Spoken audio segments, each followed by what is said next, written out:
Hello everyone, this is Advitya Sinha, Assistant Professor, Department of Political Science, Patna women's college autonomous.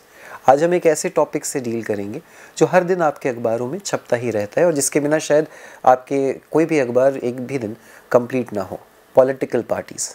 Political parties की study के लिए एक term coin किया गया था जिसको कहते हैं स्टैसियोलॉजी।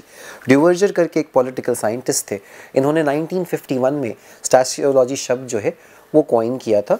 इसके हिसाब से हम पॉलिटिकल पार्टीज़ को पढ़ते हैं और इसके फ्रेमवर्क के अंदर ही हम पॉलिटिकल पार्टीज़ और पार्टी सिस्टम को समझने की कोशिश करते हैं।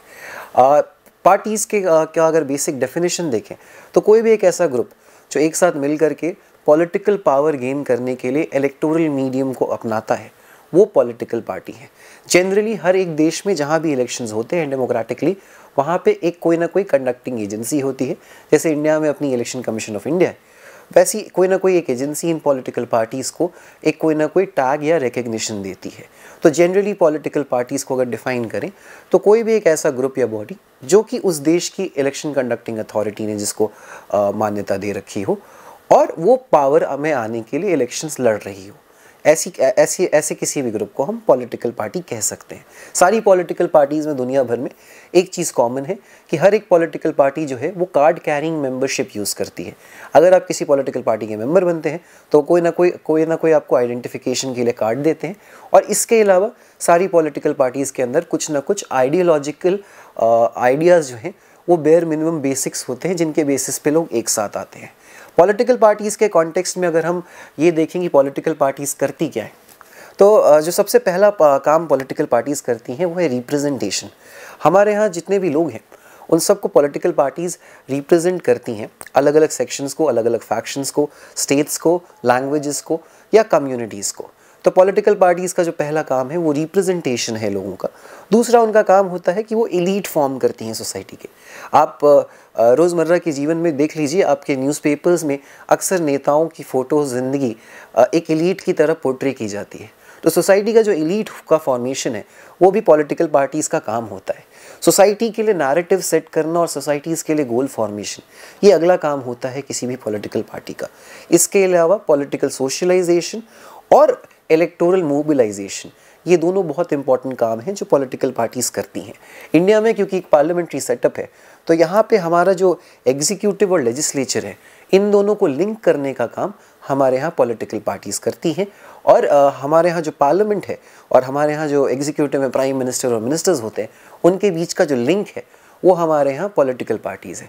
अगर हम पॉलिटिकल पार्टीज़ पर ओपिनियंस की बात करें तो लास्की करके एक थ्योरिस्ट है, वो पॉलिटिकल पार्टीज़ और डेमोक्रेसी के कंप्लीट सपोर्ट में है। पर वहीं उसके ठीक उलट हमारे यहाँ अपनी इंडिया के बहुत सारे ऐसे थ्योरिस्ट या थिंकर्स हैं जो पार्टीलेस डेमोक्रेसी को सपोर्ट करते हैं।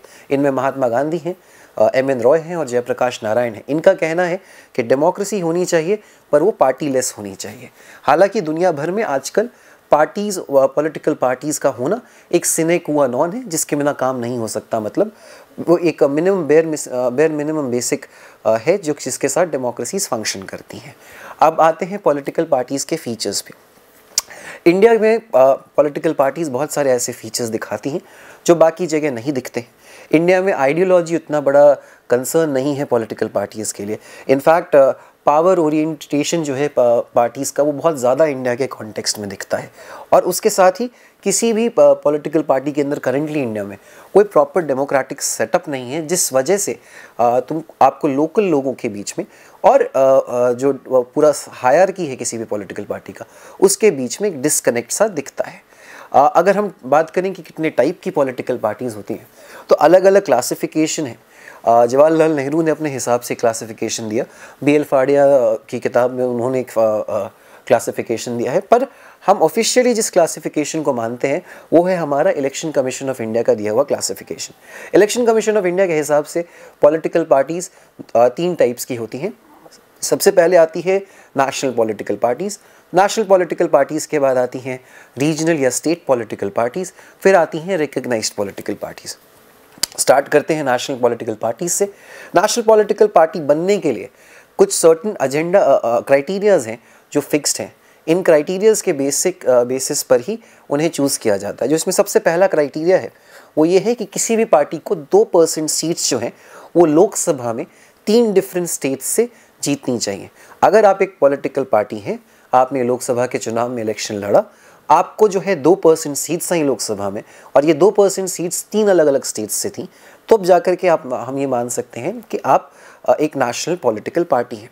चलिए, आपके पास ये क्राइटेरिया नहीं है तो एक और क्राइटेरिया आता है। अगर लोकसभा के या लेजिस्लेटिव असेंबली के इलेक्शन में आपके पास 6% वोट्स हैं, ठीक है, और ये 6% वोट्स के साथ साथ आप 4 लोकसभा सीट्स जीतते हैं, तो आप एक नेशनल पॉलिटिकल पार्टी हैं। और ये इसके साथ साथ ये जो 4 सीट्स आप जीत रहे हैं, ये 4 या 4 से ज़्यादा स्टेट्स में होने चाहिए, तभी जा कर के आपको नेशनल पॉलिटिकल पार्टी का दर्जा मिलेगा।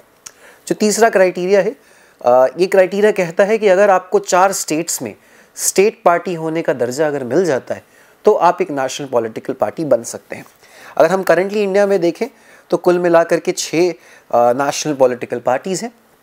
इनमें Bharatiya Janata party, Indian national Congress, Bahujan Samajwadi party, आप और नेशनल पीपल्स पार्टी जो नॉर्थ ईस्टर्न पार्टी है, नॉर्थ ईस्ट के स्टेट्स में है वो, ये और CPM, इतनी पॉलिटिकल पार्टीज़ आपको नेशनल पॉलिटिकल पार्टीज़ है करंटली इंडिया में। अब आते हैं स्टेट या रीजनल पॉलिटिकल पार्टीज़ के ऊपर। स्टेट पार्टीज़ कुल मिलाकर के इंडिया में करंटली 57 है। ये 57 स्टेट जो पार्टीज़ हैं, इनके लिए भी वैसे ही क्राइटेरिया फिक्स्ड है जैसे नेशनल पॉलिटिकल पार्टीज़ के लिए था। इनमें जो पहला क्राइटेरिया है वो ये है कि 6% जो किसी भी लेजिस्लेटिव असेंबली में वोट्स पोल होते हैं, उसमें से आपको अगर 6% वोट्स मिले हैं और आपके पास 2 असेंबली की सीटें हैं, तो आप एक स्टेट पॉलिटिकल पार्टी बन सकते हैं। दूसरा क्राइटेरिया है कि 6% वोट्स मिले लोकसभा के इलेक्शन में और एक लोकसभा की सीट आपने कम से कम किसी भी स्टेट से जीती है, तो आप एक स्टेट पॉलिटिकल पार्टी हैं। इसके अलावा एक और जो क्राइटेरिया है वो ये है कि 3% जो है टोटल नंबर ऑफ़ सीट्स जो हैं, उसके आप लेजिस्लेटिव असेंबली में अगर आप जीतते हैं, तो आप एक स्टेट पॉलिटिकल पार्टी बन सकते हैं। इसके अलावा हर एक लोकसभा सीट के लिए, ठीक है, हर एक लोकसभा सीट के लिए आपका जो 25 सीट्स का फ्रैक्शन है, ठीक है, मतलब ये कि एक पार्टी को कम से कम एक सीट, लोकसभा की सीट जो हर 25 सीट के बाद आती है, अगर आपने अलग अलग स्टेट से जीती हैं, तो आप एक आप एक स्टेट पॉलिटिकल पार्टी बन सकते हैं। और लास्टली, ये थोड़ा लिबरलाइज्ड क्राइटेरिया है, इसको बाद में ऐड किया गया। अगर आपको 8% ऑफ टोटल वैलिड वोट्स किसी भी इलेक्शन में वोट के मिलते हैं, किसी भी इलेक्शन में आपको वोट पड़ते हैं, तो आप एक स्टेट पॉलिटिकल पार्टी बन सकते हैं। इसके अलावा जो तीसरा क्राइटेरिया है वो है आपको रिकग्नाइज्ड पॉलिटिकल पार्टी का। इसके लिए आपको इलेक्शन कमीशन ऑफ इंडिया के पास रजिस्ट्रेशन करवाना पड़ता है और इलेक्शन कमीशन ऑफ इंडिया उस हिसाब से फिर आपको एक सिंबल प्रोवाइड करेगी इलेक्शन के दौरान। अगर आप अपने आप को एक पॉलिटिकल पार्टी कहते हैं और आपने अपने आप को रजिस्टर नहीं करवाया है इलेक्शन कमीशन ऑफ इंडिया के पास, तो आप इलेक्शन में खड़े नहीं हो सकते as a political party. Thank you so much. This was all for today's lecture. I hope it will enlighten you with the ideas of political parties and Stasiology. Thank you so much.